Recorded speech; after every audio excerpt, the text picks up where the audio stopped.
उत्तर प्रदेश में मुख्तार अंसारी की पहचान एक बाहुबली के तौर पर रही है, लेकिन आप ये जानकर हैरान रह जाएंगे कि मुख्तार के परिवार का इतिहास गौरवशाली रहा है।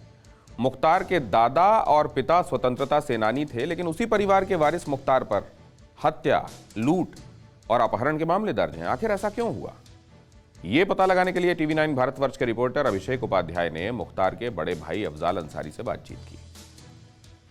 मुख्तार अंसारी, इस नाम से आप वाकिफ़ होंगे, लेकिन एक नाम और है, मुख्तार अहमद अंसारी। मुख्तार अहमद अंसारी यानी कि भारतीय राष्ट्रीय कांग्रेस के अध्यक्ष, स्वतंत्रता संग्राम सेनानी, ये उनकी तस्वीर है। और ये मुख्तार अंसारी के बाबा थे। और ये जो पूरा परिदृश्य है, हम अभी जिस कमरे में खड़े हैं, हमारे साथ में अफजाल अंसारी साहब हैं, गाजीपुर से सांसद हैं, मुख्तार अंसारी के भाई हैं। और यहाँ पर जो तस्वीरें हैं, ये तस्वीरें बहुत कुछ कहती हैं। और हम ये इसको दिखाने का पर्पज ये है कि इस पर भी हम सवाल करेंगे अफजाल अंसारी साहब से कि ये जो तस्वीरें हैं और ये जो इन तस्वीरों के साथ में गौरवशाली इतिहास जुड़ा हुआ है अफजाल साहब, इसका विरोधाभास, कंट्रास्ट आज की तारीख में होता है जब ये कहा जाता है कि इस परिवार में माफिया, डॉन, इस तरह की चीज़ें हैं। आपके मुख्तार अंसारी, आपके भाई को, उनको माफिया डॉन, एक और वो माफिया डॉन। और ये तस्वीर देखिए, उनके बाबा जी जो भारतीय राष्ट्रीय कांग्रेस के अध्यक्ष, ये आपके पिताजी की तस्वीर, ये स्वतंत्रता संग्राम सेनानी।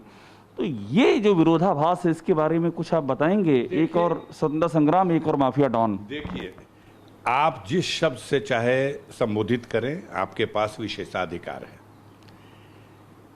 मुख्तार अंसारी को डॉन कह के प्रस्तुत किया, एक साजिश थी मीडिया के लोगों ने।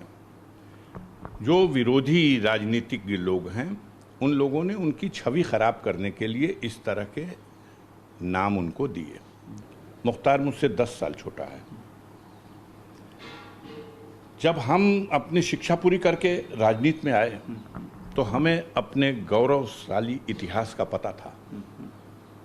हमारे पूर्वजों ने जो देश की आज़ादी की लड़ाई लड़ी और देश की सीमाओं के सुरक्षा में जो बलिदान दिया, हमारी रगों में भी उन्हीं पूर्वजों का खून था जो मुझे विरासत में मिला था। हमने समाज में यहाँ जुल्म, जाति, अत्याचार के खिलाफ कॉमरेड सरजू पांडे के नेतृत्व में अपने राजनीतिक जीवन का जब शुरुआत की तो नागवार गुजरा। यहाँ बड़े बड़े सामंतियों को, सांप्रदायिक सोच रखने वालों को, और एक सिलसिला चला लगातार उनकी तरफ से गरीबों पर अत्याचार करने का। 2 मई सन 1991 को मैं विधायक था, 85 में ही विधायक हो गया, 89 के दूसरे चुनाव में भी विधायक हो गया, 91 का तीसरा चुनाव लड़ रहा था। 2 मई 1991 को पेशेवर अपराधियों ने, ब्रजेश सिंह, त्रिभुवन सिंह और तमाम उनकी गैंग के लोगों ने स्वचालित असलहों से मेरे गाड़ी पर आक्रमण कर दिया, कुंडेसर में। आपकी गाड़ी पर आक्रमण हुआ।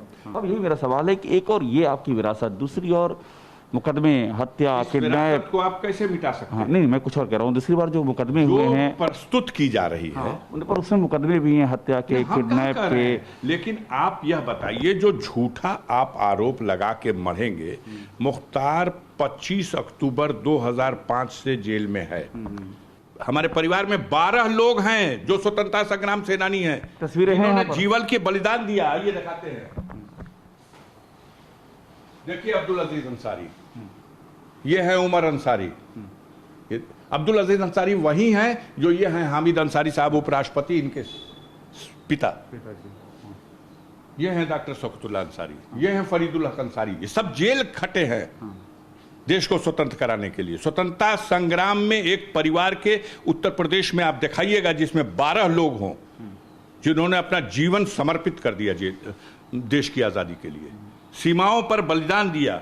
ये हैं उमर फारूक साहब, इन्हीं के बेटे हैं वो ब्रिगेडियर उस्मान साहब, जो कश्मीर के नौशेरा में शहीद हो गए, जिनके वजह से नौशेरा फिर से भारत का हिस्सा बना, झांगर घाटी फिर से भारत की हिस्सा बनी, शेरे नौशेरा और महावीर चक्र विजेता।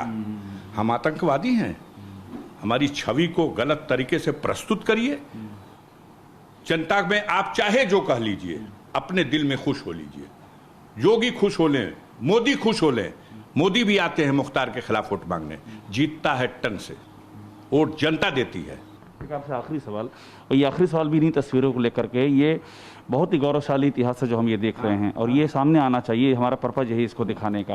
लेकिन मेरा आपसे अंतिम सवाल ये है कि ये गौरवशाली इतिहास की जब तुलना वर्तमान की तस्वीर से की जाती है तो आप लोगों को तकलीफ होती है कि ये जो जेल में लोग गए थे इनकी जेल जाने की वजह क्या थी, आज जो वजह है मुख्तार अंसारी के वो कितनी अलग वजह हैं, वो कई खतरनाक अपराध थी।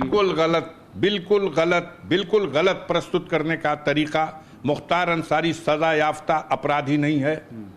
मुख्तार अंसारी के विरुद्ध झूठे आरोप लगाए गए हैं, उन आरोपों का ट्रायल वो कोर्ट में फेस करने को तैयार है। जनता अभी कापी जांचेगी, वक्त आ चुका है। अगस्त के बाद नज़ारा बदल जाएगा और यही अधिकारी जो एक इशारे के ऊपर किसी का भी घर गिरा दें, किसी के ऊपर झूठी कार्रवाई कर दें, किसी भी संपत्ति को जब्त कर लें, किसी के ऊपर झूठा मुकदमा लगा दें, इनके भी गिनती के दिन रह गए हैं, गिनती के दिन रह गए हैं। ये भी रोमा बदलेंगे। इनको सबसे पहले पता है ये कोलंबस के कबूतर हैं, इनको पता है कि धरती किधर है, सबसे पहले इन्हें पता चलेगा। फिक्र आपकी, सोमवार से शुक्रवार रात 9 बजे सिर्फ TV9 भारतवर्ष पर।